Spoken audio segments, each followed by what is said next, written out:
আমাদের মধ্যে সবথেকে কমন কি ব্যাপার জানো তো, আমাদের মেকআপ সকলেরই পছন্দ, কিন্তু আমার বা তোমার কারোরই পছন্দ না উগ্র টাইপের মেকআপ। আমাদের পছন্দ গ্লোয়িং মেকআপ, স্কিনটা ব্রিথ করতে পারবে বা বাইরে কেউ দেখলে না যেন বুঝতে পারে যে মেকআপ করেছি। তেমনই মেকআপ পছন্দ তো?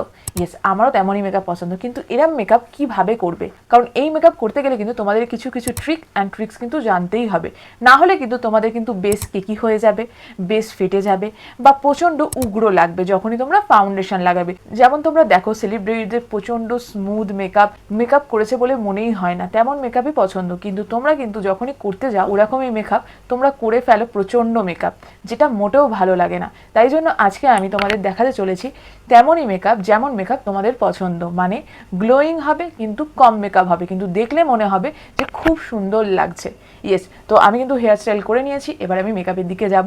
আর এইরকমই সুন্দর সুন্দর হেয়ার স্টাইলের জন্য অবশ্যই কিন্তু আমাকে সাবস্ক্রাইব করে রেখো। আমি কিন্তু যেহেতু আমাদের কলকাতায় দুর্গাপুজো আসতে চলেছে ওয়েস্ট বেঙ্গলে, তো অবশ্যই আমি কিন্তু হেয়ার স্টাইলও দিতে শুরু করব মেকআপের সাথে সাথে। তাই জন্য যারা যারা এখনও পর্যন্ত আমাকে সাবস্ক্রাইব করে রাখোনি তারা কিন্তু অবশ্যই এইসব সুন্দর সুন্দর টিপস অ্যান্ড ভিডিও পাওয়ার জন্য অবশ্যই কিন্তু আমাকে সাবস্ক্রাইবটা করে রেখো। তো চলো আমরা আজকে মেকআপটা দেখে নিই। প্রথমেই আমি ইউজ করে নেবো একটা কারেক্টার। তোমরা কিন্তু অবশ্যই একটা কারেক্টার ইউজ করবে, কেন যখনই আমরা পাতলা বেস করব বা গ্লোয়িং মেকআপ করব সুন্দর, হ্যাঁ যদি কারোর ফেস প্রচণ্ড পরিষ্কার থাকে, খুব সুন্দর থাকে, তোমরা স্কিন কেয়ার খুব ভালো করে করো, তাহলে কারেক্টার আমরা কিন্তু স্কিপ করব। মনে রাখতে হবে যত লেয়ার কম দেবো তত কিন্তু ফেসটার মেকআপটা তত সুন্দর দেখাবে আর মনে হবে না যে তুমি মেকআপ করেছো। তো আমার যেহেতু ফেসে একটুখানি ডার্ক সার্কেল আছে, আমি কিন্তু একটুখানি দিয়ে নেব। যাদের যাদের আছে অবশ্যই কিন্তু এই স্টেপটা ফলো করবে, নাহলে কিন্তু ফাউন্ডেশন দেওয়ার পরে কিন্তু তোমাদের ফাউন্ডেশন অক্সিডাইজ করে যাবে। তাই জন্য অবশ্যই এই স্টেপটা কিন্তু মাস্ট। তাই জন্য অল্প করে আমি কিন্তু একটু কারেক্টিং করে নিচ্ছি, বেশি করার একেবারেই দরকার নেই, যেইটুকুনি দরকার আমরা সেইটুকুনি করবো। আমার দুটো চোখের নিচে একটু ডার্ক সার্কেল আছে, তাই জন্য করছি। তোমাদের যদি না থাকে তোমাদের কিন্তু এই স্টেপটা করার দরকার নেই, আর যাদের থাকবে তারা কিন্তু অবশ্যই এই স্টেপটা করবে, না হলে কিন্তু ফাউন্ডেশন দেওয়ার পরে তোমাদের কিন্তু ফাউন্ডেশনটা অক্সিডাইজ করে যাবে, একেবারেই ভালো লাগবে না। ফ্ললেস মেকআপের জন্য কিন্তু কোনো গাদা গাদা প্রোডাক্টের দরকার হয় না। ফ্ললেস মেকআপের জন্য কিন্তু দরকার হয় ভালো টেকনিক আর দরকার হয় ভালো স্কিন। যদি ভালো স্কিন না হয় তাহলে কিন্তু কখনোই ফ্ললেস মেকআপ পসিবল নয়। ওকে, তাই জন্য ভালো করে কিন্তু স্কিন কেয়ারের দিকে নজর দাও। আমি কিন্তু এই চ্যানেলে অনেক অনেক স্কিন কেয়ারের টিপস অ্যান্ড ট্রিক্স দিয়ে রেখেছি, আমি কিন্তু ফুল ভিডিওর সাথে এক্সপ্লেনও করেছি, তাই অবশ্যই সেগুলো দেখো, তোমাদেরই হেল্প হবে, বিশ্বাস করো। তোমরা একটা ভিডিও দেখো আর সেটা অবশ্যই করো, তাহলে তোমরা অবশ্যই 101% রেজাল্ট পাবে। কেন আমি করেছি, আমি রেজাল্ট পেয়েছি, তাই জন্যই তোমাদের সাথে শেয়ার করেছি। কেন দেখো, এমন একটা ভিডিও করে লাভ কি যেটা রেজাল্টই পাবে না, তাহলে তো তোমরা একটা ভিডিও দেখবে আর ভিডিও দেখবে না, আর তোমাদেরও হেল্প হবে না। তো অবশ্যই আমি এমন কিছু দেবো না যেটা হেল্প হবে না, আমি নিজে করি, যেগুলো হয় সেগুলোই তোমাদের সাথে শেয়ার করি। ওকে, দেখো আমি মাউথ এরিয়াতেও করে নিয়েছি তোমাদের দেখানোর জন্য। এরপরে কিন্তু নিয়ে নেবো একটা ফাউন্ডেশন, আর ফাউন্ডেশনটাকে আমি লাগাবো। আমি কিন্তু এখানে ফুল ফেসে একেবারেই লাগাচ্ছি না, আমি কিন্তু শুধুমাত্র আন্ডার আইয়ে একটুখানি, চিনে একটু, নোজে একটু, ফোরে আর লিপের দুপাশে একটুখানি লাগিয়ে নিচ্ছি। আর ফাউন্ডেশনের কোয়ান্টিটিটাও নিয়েছি কিন্তু খুবই কম। ব্যাস, আর আমি ফাউন্ডেশন ইউজই করবো না।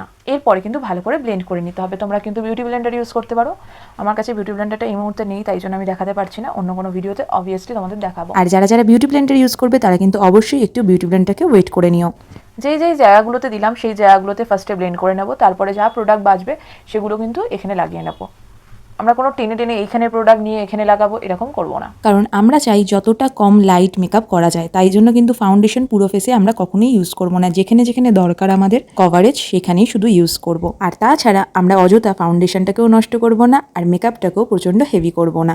তাই জন্য যতটা পারবে, যতটুকুনি দরকার ততটুকুনি ফাউন্ডেশন ইউজ করবে, বেশি ইউজ করার দরকার নেই। আশা করছি তোমরা বুঝতে পেরেছো।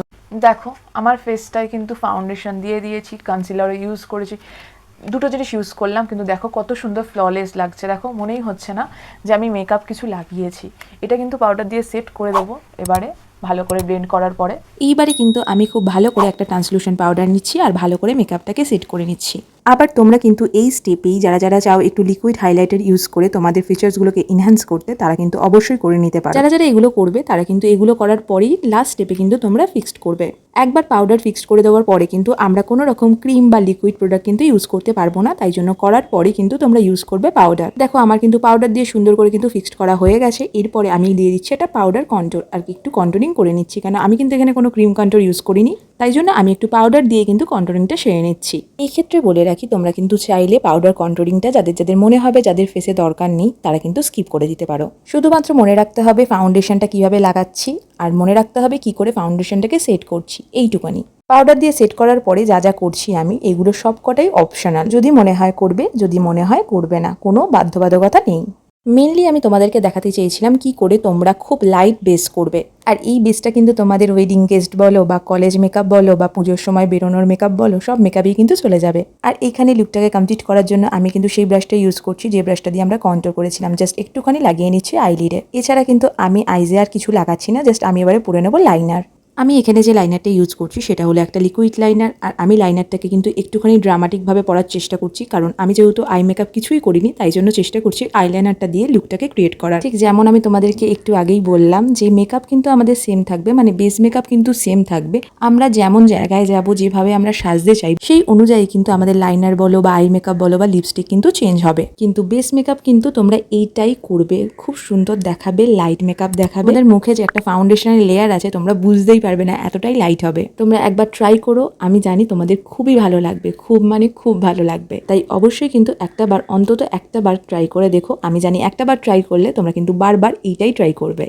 আর বেস মেকআপটা কেমন লেগেছে তোমাদের অবশ্যই কিন্তু ভালো লাগলে অবশ্যই কিন্তু আমাকে জানাতে একদম ভুলবে না। দেখো আমার কিন্তু লাইনার পরা হয়ে গেছে, আমি কিন্তু ফলস আইল্যাশেস লাগিয়েছি। তোমরা চাইলে এটাকে স্কিপ করে দিতে পারো, কোনো অসুবিধা নেই, লাইনার দিয়ে শেষ করতে পারো। আর যারা যারা পছন্দ করো না ফলস আইল্যাশেস লাগাতে, তারা কিভাবে তোমাদের নিজেদের ল্যাশটাকেই বড় বড় সুন্দর দেখাবে সেটার জন্য কিন্তু আমি এর আগেই ভিডিওটা দিয়ে রেখেছিলাম। যারা যারা এখনো দেখোনি সেই ভিডিওটা তারা কিন্তু এক্ষুনি যাও, গিয়ে কিন্তু চেক করো, তোমাদের দারুণ লাগবে সেই ভিডিওটা। আর এখানে কিন্তু আমি লিপস্টিক পরে কিন্তু পুরো লুকটাকেই কমপ্লিট করে দিয়েছি। আর লুকটা কেমন লাগলো অবশ্যই কিন্তু আমাকে জানাতে ভুলো না। আর দেখো আমি কিন্তু হাত দিয়ে টাচ করে করে দেখাচ্ছি কত লাইট বেস লাগছে, আর মেকআপও কিন্তু একটুও সরছে না। তো চলো আজকের জন্য বাই। ভিডিওটা কেমন লেগেছে অবশ্যই কমেন্ট করো, ভালো লাগলে লাইক করো, আর এইরকম ভিডিও আরও পাওয়ার জন্য অবশ্যই আমাকে সাবস্ক্রাইবটা কিন্তু করে রেখো।